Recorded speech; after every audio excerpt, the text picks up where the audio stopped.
In this video, we're talking about the ugly truth behind senior living pet policies, and more specifically, the 4 dog breeds that many communities quietly push out, even when they say they're pet-friendly. Not loudly, not on the brochure, but quietly through fine print, weight limits, and vague behavior rules that somehow only seem to apply to certain dogs. So let's start easing into this right now, because the first surprise usually catches people completely off guard. Here's what often happens.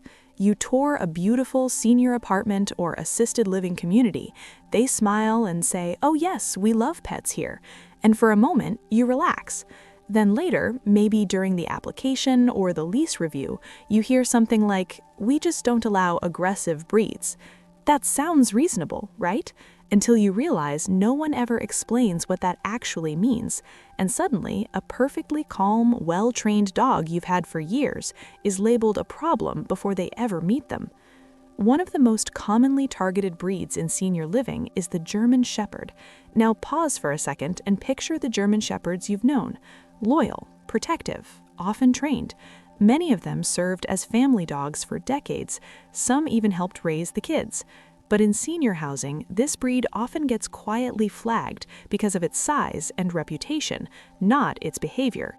Even if your dog is older, slower, and sleeps more than it walks, the label sticks. The reason you're rarely told up front is because communities worry about insurance. Their insurance companies use outdated breed lists that assume certain dogs are dangerous, regardless of temperament. So instead of saying, "Our insurance won't allow this breed," they soften it. They say things like, "We've had issues in the past," or "It's just policy." And that's where people get stuck. You're left feeling like you have to choose between your future comfort and the companion who's been by your side for years. And here's the part that really hurts. Many seniors assume exceptions can be made. They think, once they meet my dog, they'll understand. Sometimes that happens. Often it doesn't, because policies are easier to enforce than compassion, and once you're emotionally invested in a place, it's even harder to walk away. Now let's talk about another breed that's frequently caught in this quiet ban, and this one surprises a lot of people: the pit bull, or anything that looks even remotely like one. This is where things get especially frustrating, because many dogs aren't even purebred, but if they have a blocky head or muscular build, they're suddenly grouped into a category that raises red flags. What makes this especially painful for older adults is that many pit bulls are incredibly affectionate, calm, and people-oriented. They're known for bonding deeply with their owners, which is exactly what someone living alone or adjusting to a new stage of life needs. But again, perception outweighs reality. The dog's actual behavior often doesn't matter. What matters is how the breed is viewed on paper. I've heard from seniors who were told, "Your dog seems sweet, but we can't make exceptions." That sentence carries a lot of weight. It tells you that no matter how responsible you are, no matter how well you've cared for your pet, you're being judged by a stereotype. And that can feel deeply unfair, especially after a lifetime of doing things the right way. What's even more upsetting is that these policies aren't always applied consistently. Smaller dogs that bark constantly may be allowed, while larger, quiet dogs are denied. It creates a sense that the rules aren't really about safety or peace, but about liability and appearances. And understanding that early can save you a lot of heartache later. Now, before we keep going, I want to pause for just a moment.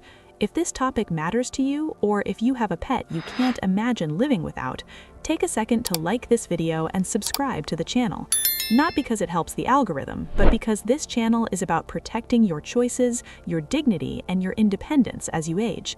The more people who see this, the fewer surprises seniors face when it really counts.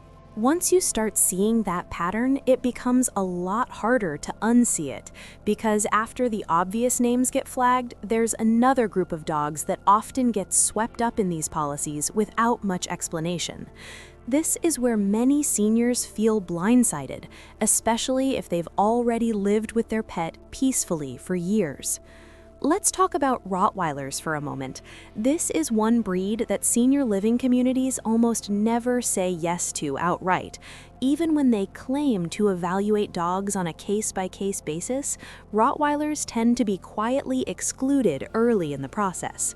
And what's frustrating is that most people who actually know the breed understand how calm, steady, and deeply loyal they can be, especially later in life. A senior Rottweiler is usually not bouncing off the walls or pulling on a leash. Many are slower, gentler, and incredibly attached to their owner's routine. They nap, they follow you from room to room, they sit beside you during quiet evenings. But again, insurance language and public perception take center stage. The breed's history as a guard dog becomes a label that overshadows everything else. What makes this especially tricky is how these restrictions are often communicated. You might hear something like, "We've found larger working breeds don't adapt well here." That sounds vague, but it's deliberate. It allows the community to deny certain dogs without naming the breed directly. And for seniors, that vagueness creates confusion.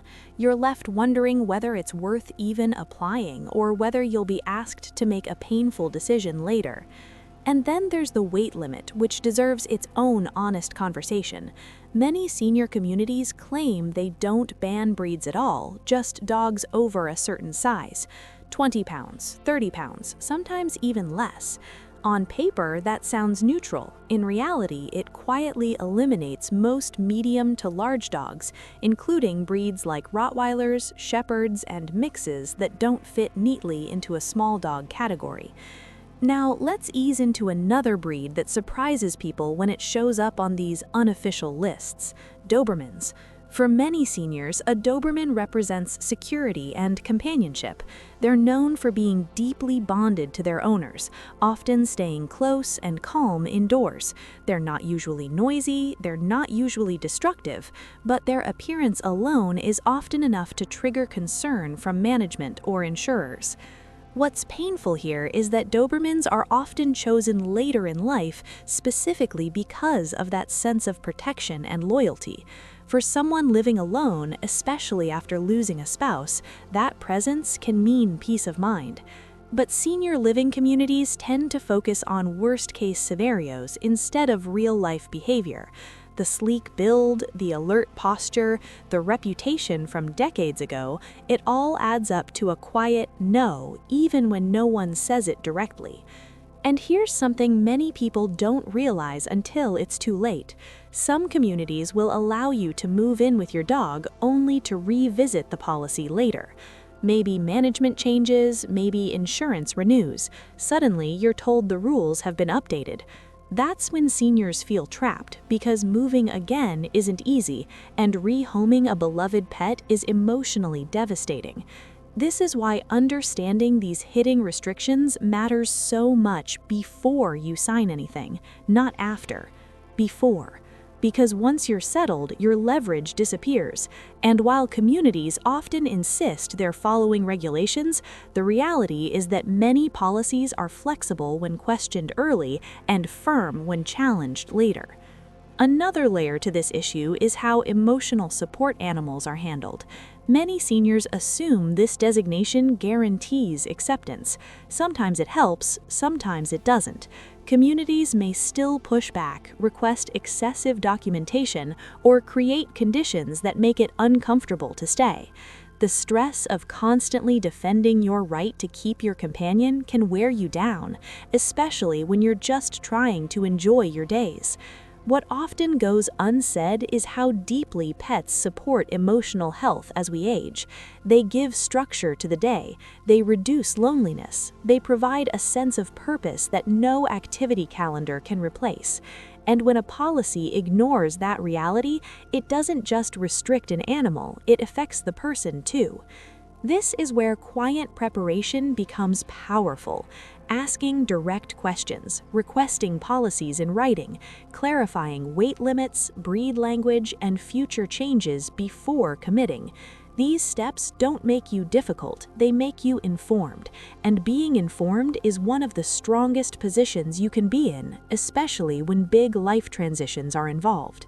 Once you really see how these patterns work, something important shifts. You stop blaming yourself. You stop wondering if you asked the wrong question or filled out the wrong form. You realize this system was never designed with your bond with your pet at the center of it. And that realization, while uncomfortable, is also empowering. Because here's the truth many seniors aren't told gently enough. These pet policies aren't really about your dog. They're about risk management, insurance shortcuts, and avoiding conversations that take time and empathy.